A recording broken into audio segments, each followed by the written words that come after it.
Hello everyone, कैसे हैं आप लोग। दिस इज केमिस्ट्री बाबा। वेलकम टू केमिस्ट्री अड्डा MP04। लास्ट लेक्चर में अपन ने केमिकल इक्विलिब्रियम स्टार्ट किया था। उसमें अपन ने कई सारी चीजें देखी थी। सबसे पहले अपन ने केमिकल रिएक्शन देखा कि केमिकल रिएक्शन क्या होती है। फिर हमने केमिकल रिएक्शन को क्लासिफाई किया था तीन बेसिस पर। पहला बेसिस था हमारे पास फिजिकल स्टेट, दूसरा बेसिस था हीट और तीसरा स्टेट क्या था हमारा डायरेक्शन। फिर अपन केमिकल इक्विलिब्रियम पर तरफ मूव करें कि केमिकल इक्विलिब्रियम एक ऐसी स्टेट होती है जहां पर आकर रेट ऑफ फॉरवर्ड डायरेक्शन और रेट ऑफ बैकवर्ड डायरेक्शन क्या हो जाती है, बराबर हो जाती है। जिसने अभी तक वो वाला लेक्चर नहीं देखा है भाई, पहले वाला, तो ऊपर एक लिंक आ रही होगी, उस पर क्लिक करो और पहले वो वीडियो देखो, फिर वापस आओ और इस वीडियो की तरफ मूव करो। तो आज हमारा जो टॉपिक है मेनली वो है लॉ ऑफ मास एक्शन। कि लॉ ऑफ मास एक्शन क्या होता है, केपी कैसी में क्या रिलेशन होता है, उन सब की आज हम बात करने वाले हैं।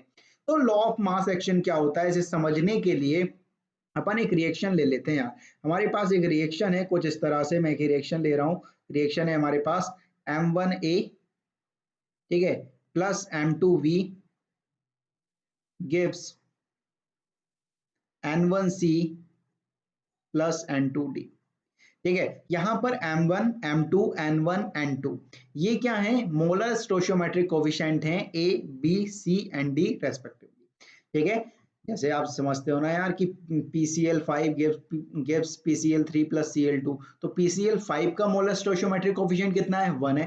ठीक है, PCl3 का कितना है, 1 है। Cl2 का कितना आ गया, 1 आ गया। जैसे आपने एक रिएक्शन देखी होगी हैवर्स प्रोसेस, जानते हो ना हैवर्स प्रोसेस क्या होती है, अमोनिया की फॉर्मेशन यार। कि नाइट्रोजन और हाइड्रोजन से जो अमोनिया का फॉर्मेशन जो हम करते हैं उसे अपन क्या बोलते हैं, हैवर्स प्रोसेस। ठीक है, N2 gas plus 3H2 gas gives 2NH3। तो इस रिएक्शन में हाइड्रोजन का मोलर स्टोइचियोमेट्रिक कोफिशिएंट कितना है, N2 प्लस 3H2, 3 इसका मोलर स्टोइचियोमेट्रिक कोफिशिएंट। तो यहाँ पर समझना कि लॉ ऑफ मास एक्शन क्या बोलता है। एक रिएक्शन है हमारे पास M1A plus M2V gives N1C plus N2D।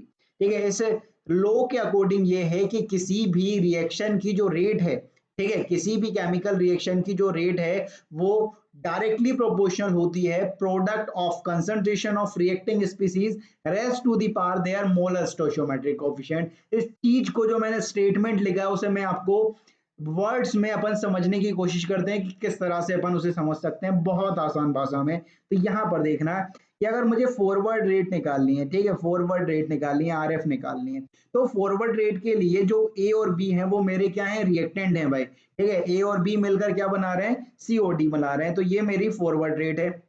तो इस लॉ के अकॉर्डिंग जो रेट ऑफ फॉरवर्ड डायरेक्शन आने वाली है वो डायरेक्टली प्रोपोर्शनल होने वाली है product of concentration of reacting species, मतलब product of A, concentration of A, ठीक है, raised to the power their molar stoichiometric coefficient into concentration of B raised to the power their molar stoichiometric coefficient.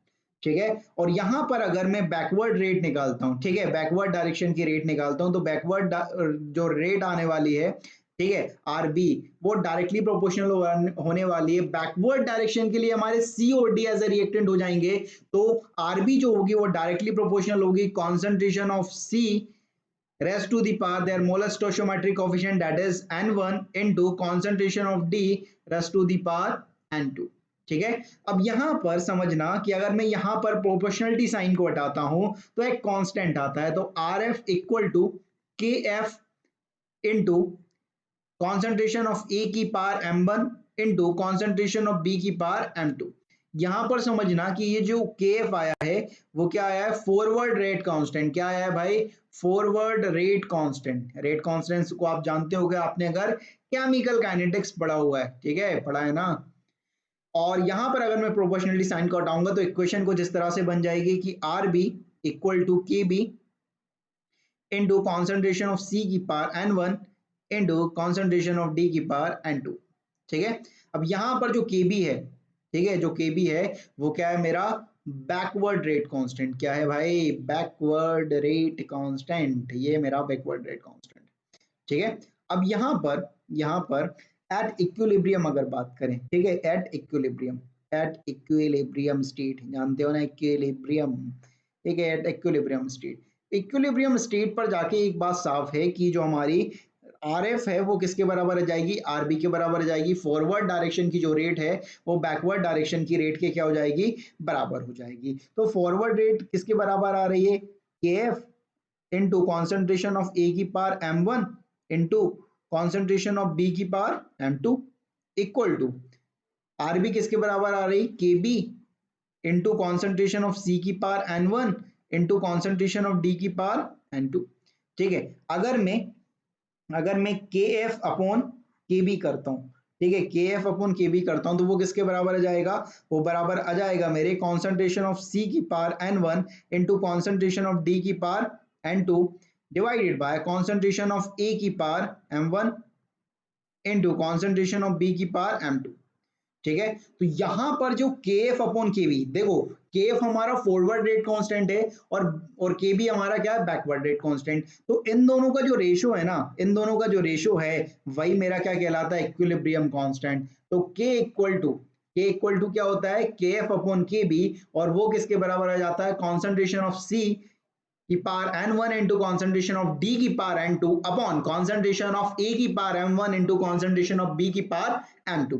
तो यहां पर याद रखना है कि इक्विलिब्रियम कांस्टेंट किसका रेशियो है, forward rate constant upon backward rate constant का रेशियो है भाई। ठीक है, तो यहां पर हमारा इक्विलिब्रियम कांस्टेंट आता है। तो ये जो के आया है, ठीक है, ये जो के आया है उसे मैं क्या बोलता हूं, इक्विलिब्रियम कांस्टेंट। क्या बोलता हूं, इक्विलिब्रियम कांस्टेंट। ठीक है, ये तो यहां पर अपन ने लॉ ऑफ मास एक्शन की बात करी कि law of mass action actual में बोलता क्या है। लॉ ऑफ मास एक्शन ये बोलता है कि अगर आपको किसी भी केमिकल रिएक्शन की रेट निकालनी है तो उसकी रेट डायरेक्टली प्रोपोर्शनल होने वाली है product of concentration of reacting species raised to the power their molar stoichiometric coefficient in a balanced chemical reaction. याद रखना है कि यहां पर जो रिएक्शन लेने वाले हो, ठीक है, वो बैलेंस भी होना जरूरी है। ठीक है, वो बैलेंस भी होना जरूरी है। बैलेंस रिएक्शन के लिए आप इक्विलिब्रियम कांस्टेंट लिखते हो, ये ध्यान रखें।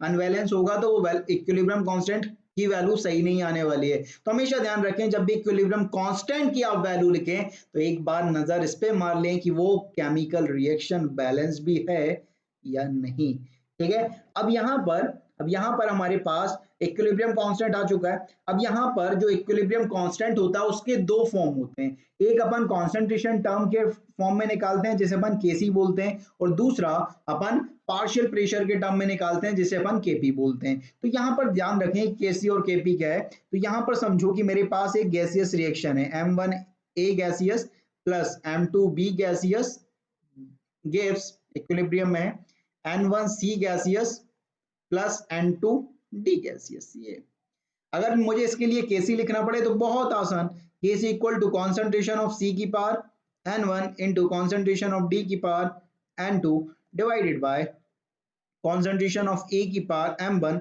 इंटू कॉन्सेंट्रेशन ऑफ बी की पावर m2।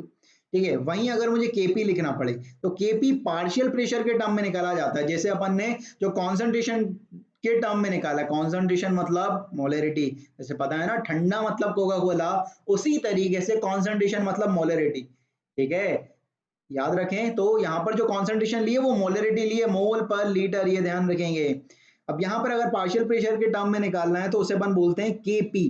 ठीक है, equilibrium constant in terms of partial pressure उसे बोलते हैं केपी। वो क्या हो जाएगा, पार्शियल प्रेशर ऑफ सी की power n1 into partial pressure of D की power n2 divided by partial pressure of A की power m1 into partial pressure of B की पावर m2। तो कुछ इस तरह से निकाल सकते हैं। तो याद रखना है यहाँ पर जो कॉन्सेंट्रेशन है ना वो मोल पर लीटर में है, किसमें, मोल पर लीटर, और यहाँ पर जो प्रेशर आने वाला है पार्शियल प्रेशर वो एटीएम में लेना है।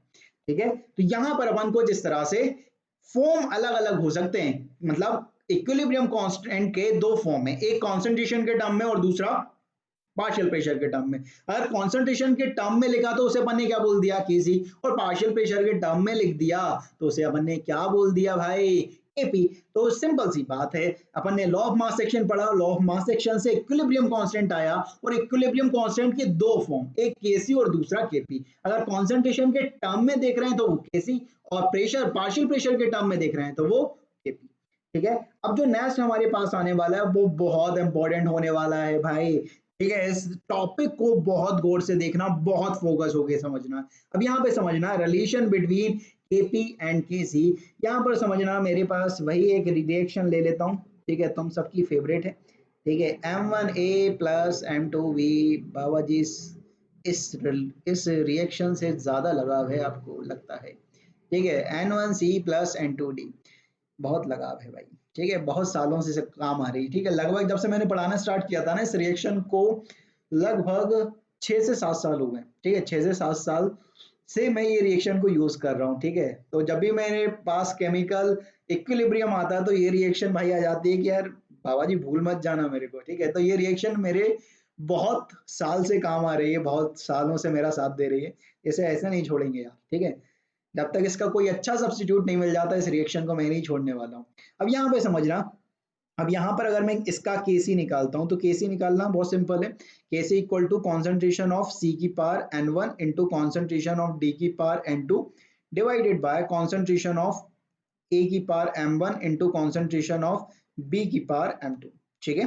अब यहाँ पर ये समझना कि ये गैसियस रिएक्शन है, ये क्या है, गैसियस रिएक्शन है। तो आप केपी जो है ना, जो केपी है वो सिर्फ गैसियस रिएक्शन के लिए ही निकाल सकते हो, ठीक है, वो आप गैसियस रिएक्शन के लिए ही निकाल सकते हो, ये ध्यान रखें। तो यहाँ पर अगर मुझे केपी लिखना पड़े तो पार्शियल प्रेशर ऑफ सी की power n1 into partial pressure of D की power n2 divided by partial pressure of A की power m1 into partial pressure of B की पावर m2, ठीक है। अब यहाँ पर आपने एक इक्वेशन का नाम सुना होगा, ठीक है, जब से आपने साइंस ली है ये इक्वेशन आपके पीछे पड़ी होगी, उस इक्वेशन का नाम है आइडियल गैस इक्वेशन, जानते हो ना, ideal gas equation. Ideal gas equation क्या होती है भाई, PV equal to nRT, PV equal to nRT, ठीक है, इस इक्वेशन को सभी गैसेस फॉलो करती हैं। अब मैं यहाँ पर थोड़ा सा चेंज कर रहा हूँ, PV equal to n upon V into R T, ऐसा लिख सकता हूँ, वी को नीचे ले आया, तो एन अपॉन वी क्या हो गया, C concentration into R T, याद रखना है, P equal to C R T.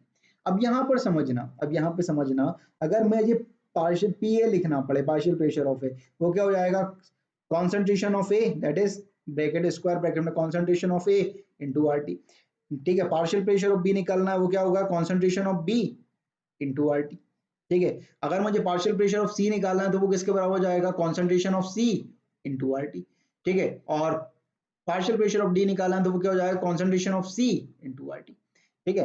अब यहाँ पर इन चीजों को मैं आगे बढ़ाऊंगा, मेरे पास जो केपी का रिलेशन है, जी सॉरी, मेरे पास जो केपी का रिलेशन है उसे मैं आगे बढ़ा रहा हूँ, ठीक है। केपी का रिलेशन क्या है मेरे पास, यहाँ देखो केपी के मेरे पास रिलेशन है, KP equal to partial pressure of C की power n1 into partial pressure of D की power n2 divided by partial pressure of A की power m1 into partial pressure of B की power m2, ये होता है।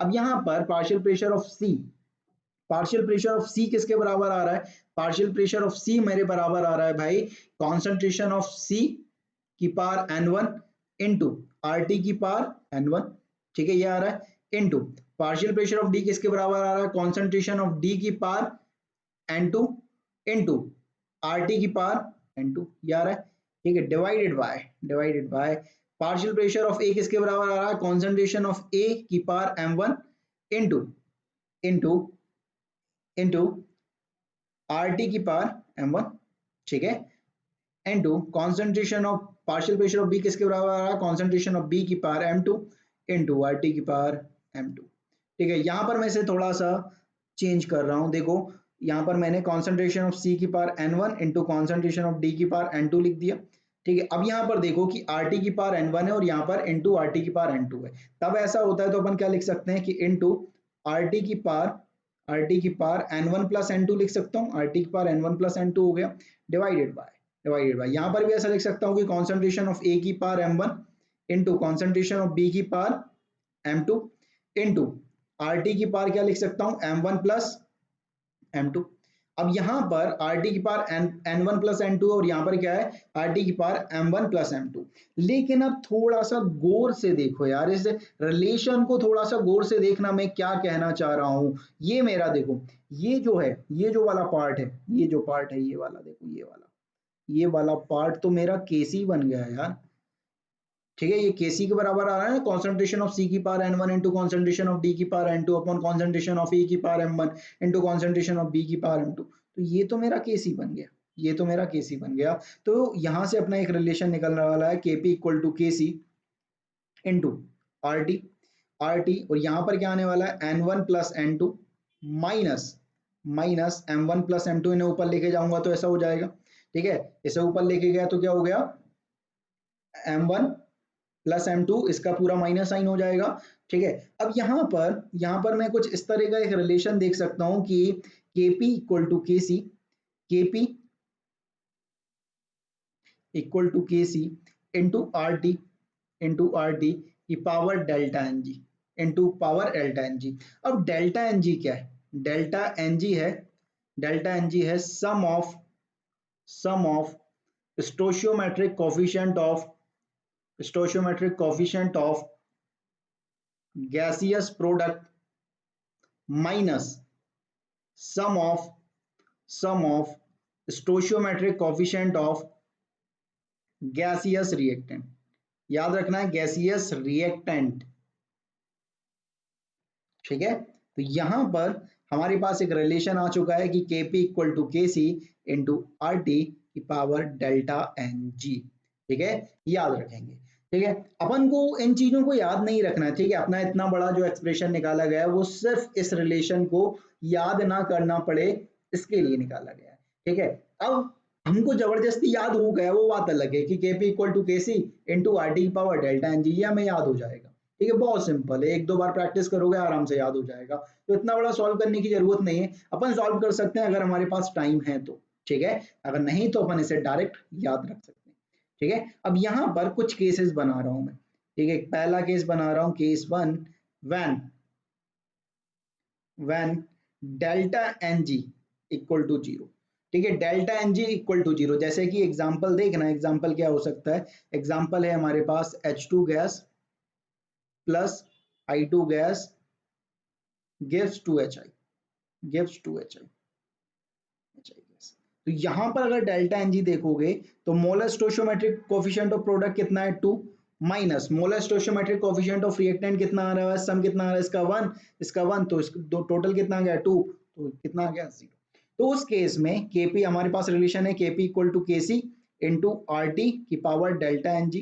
अब मैं इस पावर को मैं क्या रखने वाला हूँ, 0 रखने वाला हूँ, क्योंकि डेल्टा एन जी 0 आने वाला है। तो Kp equal to Kc into RT की पावर 0, किसी की पावर 0 कितनी होती है, 1 की पावर 0 कितनी होती है 1, 2 की पावर 0 कितनी होती है 1, तो ये RT की पावर 0 कितनी हो जाएगी 1। तो हमारे पास रिलेशन आ जाएगा कि Kp इक्वल टू क्या आने वाला है, Kc आने वाला है। अगर हमारा डेल्टा एन जी 0 के बराबर है तो हमारा Kp और Kc क्या होने वाला है, बराबर होने वाला है। दूसरा केस देखो, दूसरा केस देखते हैं, केस सेकंड में बना रहा हूं।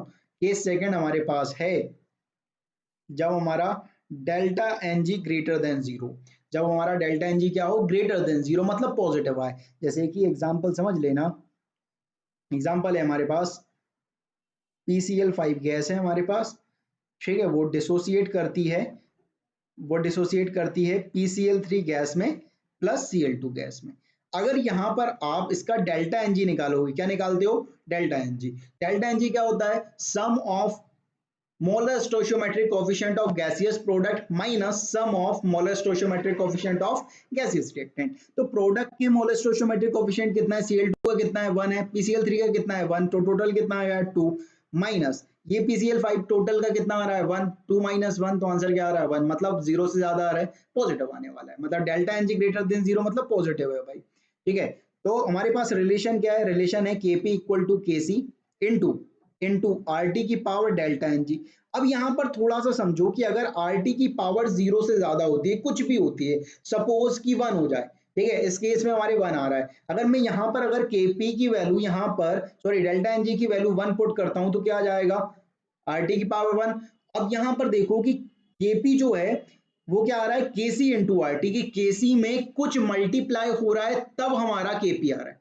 समझ रहे हो क्या पॉइंट आ रहा है, कि Kc में कुछ मल्टीप्लाई हो रहा है तब हमारा Kp आ रहा है। इसका मतलब ये है कि जो हमारा Kp होने वाला है वो Kc से ज्यादा आने वाला है अगर हमारा डेल्टा Ng क्या हो गया, ग्रेटर देन 0 हो गया, पॉजिटिव हो गया, तो उस केस में हमारा केपी केसी से क्या आ जाएगा, ज्यादा आ जाएगा। नेक्स्ट चीज अपन देखने वाले हैं, जब थर्ड केस बना रहा हूं भाई तुम्हारे लिए, ठीक है, थर्ड केस तुम्हारे लिए भाई, ठीक है, third case when delta N g less than 0 भाई, नेगेटिव हो, ठीक है, लेस देन 0 मतलब नेगेटिव हो। अब यहां पर अपन किस तरह से समझ सकते हैं, जैसे कि एग्जांपल देखो, तुम्हारी फेवरेट रिएक्शन आने वाली है N2 gas plus 3H2 gas, तुम्हारी फेवरेट है ना, नहीं है? इस प्रोसेस को क्या बोलते हैं? इस प्रोसेस को बोलते हैं हेवर्स प्रोसेस। कौन सा, कितना ऑप्टिमम टेम्परेचर होता है, कितना ऑप्टिमम प्रेशर होता है NH3 को बनाने के लिए? इसका जवाब कमेंट जरूर करें, ठीक है, देखें तो सही कितने को आता है। तो यहां पर अगर डेल्टा एन जी फाइंड करेंगे तो डेल्टा एन जी कितना आता है, 2 minus 3 plus 1 that is 4 that is -2। Delta N g less than 0 negative, less than 0 का मतलब क्या है, नेगेटिव हो, ठीक है। तो यहां पर हमारे पास रिलेशन क्या है, केपी इक्वल टू के सी इंटू आर टी की पावर डेल्टा एन जी। अगर डेल्टा एन जी की वैल्यू अगर यहाँ पर -2 पुट करता हूँ, ठीक है, इस रिएक्शन के लिए अगर निकालूं तो केपी इक्वल टू के सी इंटू आर टी की पावर क्या है, -2। तो अगर -2 है तो ये क्या हो जाएगा, केपी इंटू के सी, अब ये पावर माइनस है, इसे अपॉन में लेके जाऊंगा तो क्या हो जाएगा, आर टी की पावर 2। तो अब यहां पर समझो कि यहां पर एक्चुअल में क्या हो रहा है, यहां पर एक्चुअल में अगर मैं इसको इस साइड लेके जाता हूं तो क्या हो जाएगा, केपी इंटू आर टी की पावर 2 इंटू के सी।